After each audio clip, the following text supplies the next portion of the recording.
All right. Hey, everybody. How's it going?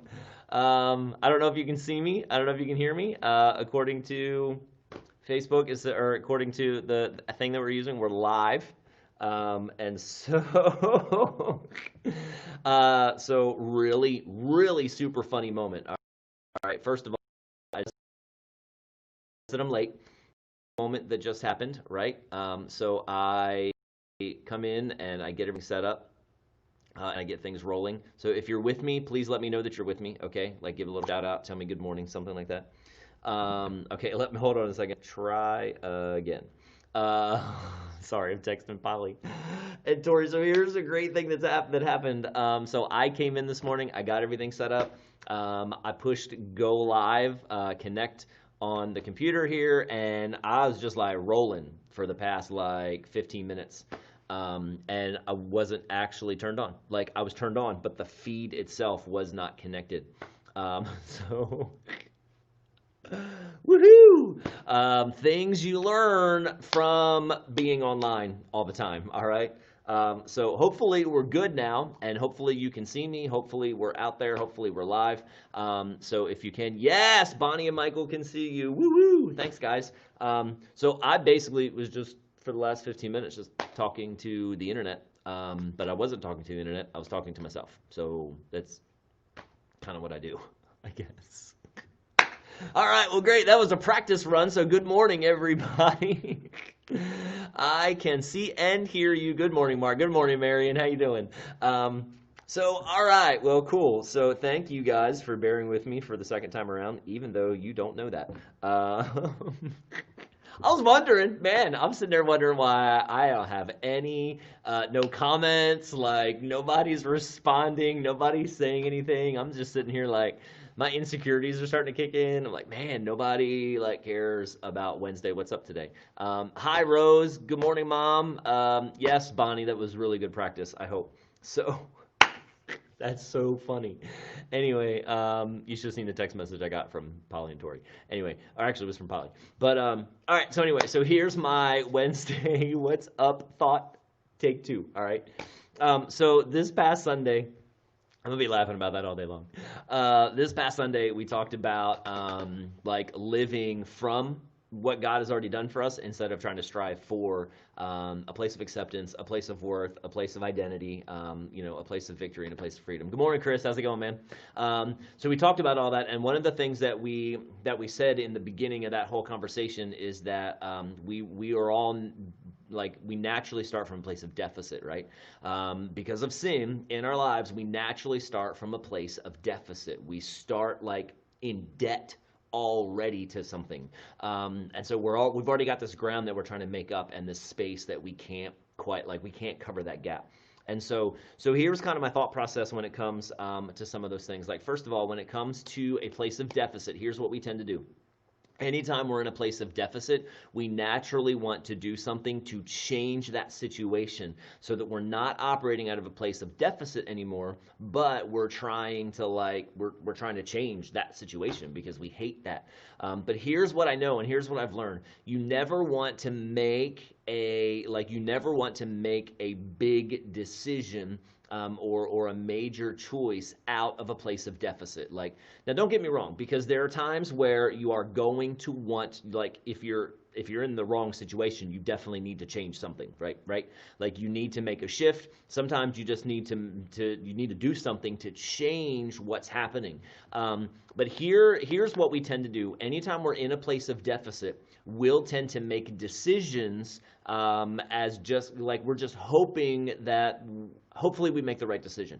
We'll just make a decision to change something, not even sure if it's really going to work. It's almost like we're grasping at straws. We're just desperate for something to shift, for something to change. And so we don't know if we're picking the lesser of two evils or if whatever we pick is hopefully the right thing.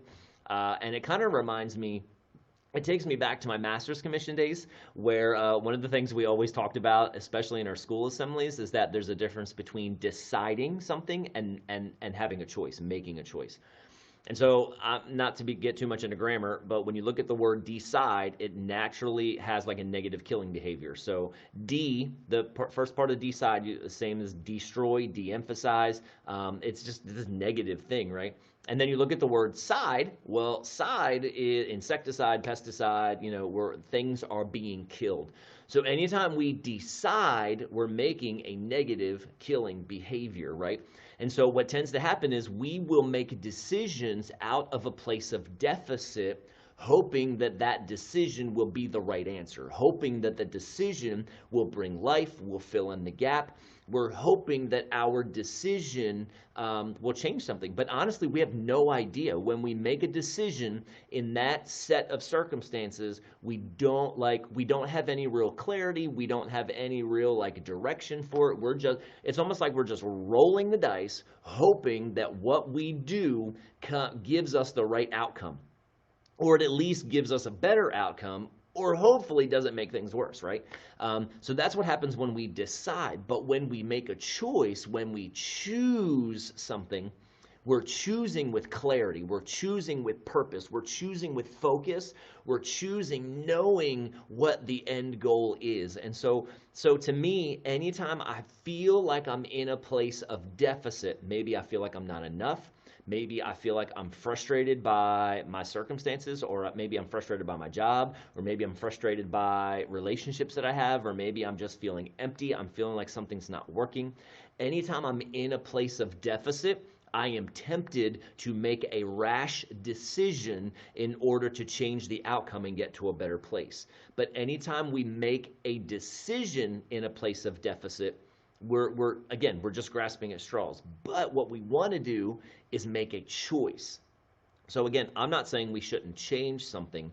I'm saying we need to take a step back and think about whether or not we're making a decision, or are we making a choice? Because when we make a choice, we're choosing a direction. We're choosing a path based on the goal, based on the end result. We're choosing with clarity of purpose, knowing that the choice that I'm making is not the lesser of two evils. It's not a gamble, hoping that I just get the right result out of it. I'm choosing, knowing with absolute clarity and certainty that this choice is going to take me to this direction. It's going to take me to this goal. It's going to take me to this destination.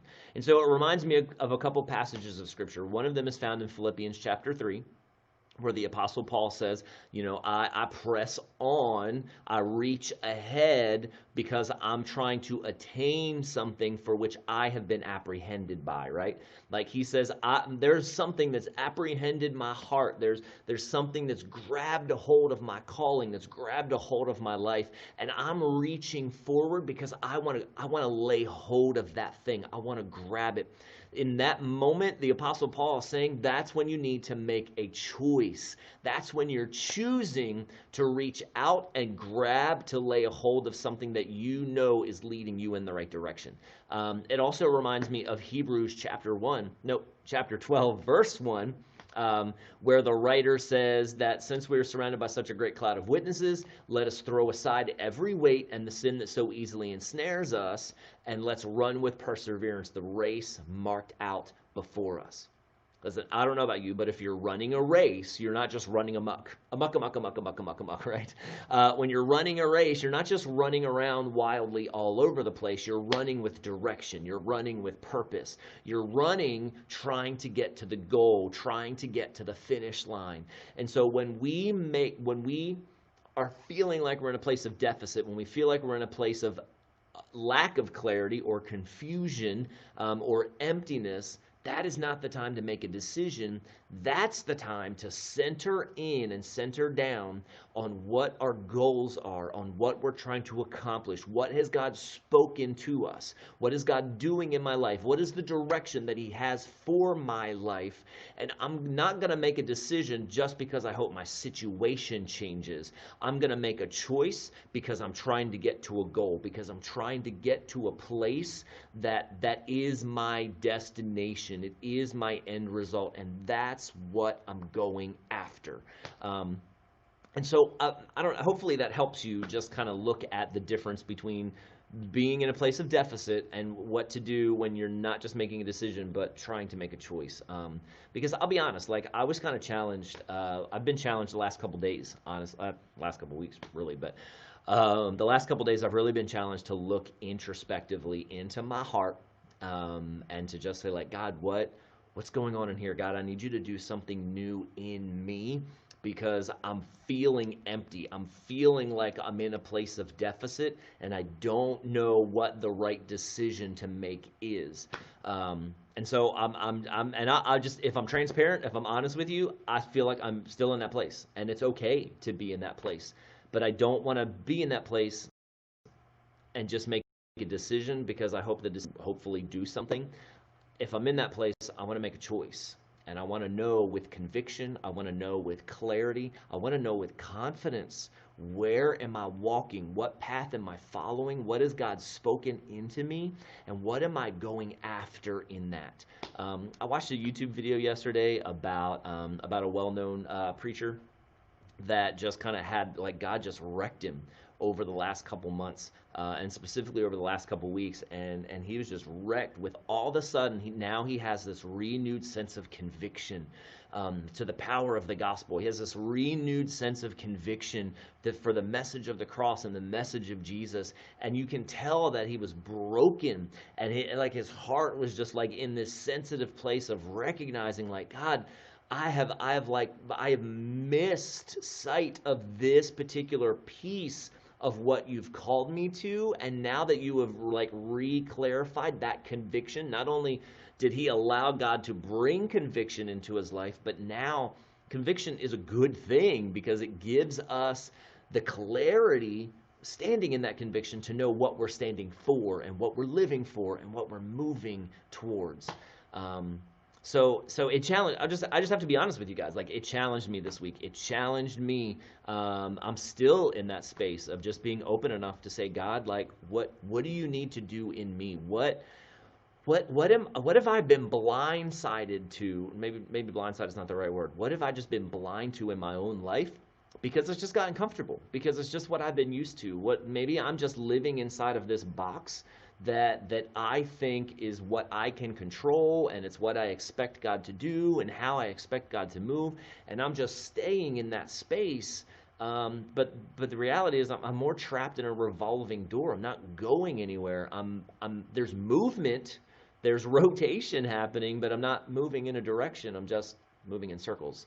And so I don't know where you are, and I'm not trying to like put that on you, but I'm just saying for me in this season right now, I'm in a very introspective place of just trying to say, God, what are you trying to do in my life? What do you need to remove? What do you need to cut back? What do you need to tear down and tear away that is not actually anything that I'm supposed to be pursuing after? It's not anything I'm supposed to be loving. It's not anything I'm supposed to be giving my life to. Have I missed a page somewhere and I've gotten so comfortable and complacent with the version of life or the version of Christianity or maybe even the version of God that I've been living for, that I've missed a piece somewhere, that I've missed the heart of the gospel or the heart of Jesus or the heart of his mission? And so, like, that's just where I am, guys, and I just got to be honest with you. Like, I'm digging into that, and I want God. I'm asking God to peel back the layers, God. Take me back down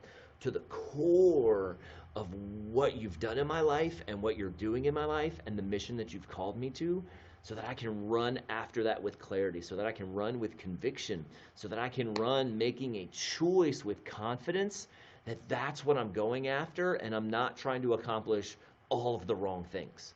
Because I don't know if you've ever been in that space, but when you feel like your life is going in too many different directions, most of the time it means you've got to come back to the center and the focused, laser beam focus of what God's put you here to do and what the assignment, what the calling is, and just what his direction is for your life in this moment. So that's it, guys. That's what I got on just where I've been and what's kind of happening. You know, what we wanted, the best place we want to be in is a place of conviction.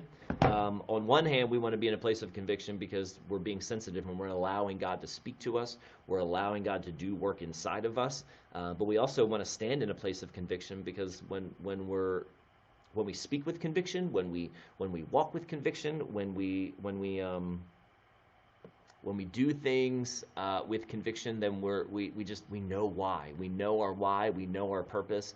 We know what's going on. So So that was just my little midweek devotional thought for you. Just a couple of updates that I want to give you today. The first thing is this. One of the things that we're trying to start doing as a part of our services on Sundays is we're starting to offer like a Zoom group, a Zoom discussion group that happens as soon as service is over. So if you're tuning in with us online, whether you've been a part of Freedom Church or maybe it'll be your first time, maybe you live in Carroll County area, or maybe you live in Florida or like Cancun or the Yucatan, which by the way, we had someone from the Yucatan tune in with us last week. It was pretty awesome. So it doesn't matter where you are, but if you just want an opportunity to just connect together online, we just need to make sure you download the Zoom app or the Zoom software on your computer or on your phone. And every week we'll give you the link that you can just click on that link and it'll take you right into the Zoom group. And it's basically just going to be a conversation and just some discussion about the message, about what God was doing and what you felt like He's saying to you, and those kind of things. And so I just want to encourage you, like, it's a great way to just connect with what God is saying to you in that moment, and just give you some space to process maybe what's happening or what the Holy Spirit is speaking to you on that particular Sunday or on that day or just in your life. And so we want to invite you to be a part of that. Again, it happens right after service is over. So like you just got to, as soon as service is done, just give us a couple minutes and just click on that link and then roll right into it. Oh, sweet. Thank you, Freedom Church. Look, you download software right there. So anyway, and then the last thing I just want to let you know about, the last 2 months we've done like a summer worship night. So our next one is scheduled for Saturday, August the 29th. And it's going to be more than just a worship night. We want to do like a whole full-blown out service outside. We're trying to put the state. We're going to renegotiate where we put things so that we can get a little bit more shade out of it. And we're going to have a full band. We want to have like a whole service. We're going to have communion again. And so it's going to be a great time. So I want to invite you to come out, to bring out your family, just to invite people to come hang out with us. And then right now our plan is on Sunday, September the 13th, we're going to have an outdoor picnic again on the property on Sunday morning / afternoon. So we'll give you more details about that as we get closer, but those are the kind of big announcements that I wanted to kind of give you as we look forward to that. And then if you're one of our life group leaders, we're trying to do a Zoom call, a leadership Zoom call with all of our life group leaders, not just our main group leaders, but anybody that's involved in any leadership capacity within our life groups. Or maybe if you're leading one of our home groups, or maybe you're interested in leading a life group in the fall, or maybe in the coming weeks, we want to invite you to be a part of our Zoom meeting this coming Monday night at 6:30. So if you need information about that, make sure you just drop us a message, leave a comment, or send an email to the office, and we'll make sure we get in touch with you. So that's it. That's all I got, guys. I hope you have a great week. I hope you have a great Wednesday. And there it is. So God bless. See you later. Peace out. That's your Wednesday. That's what's up. And I'm signing off. Have a great week. Bye.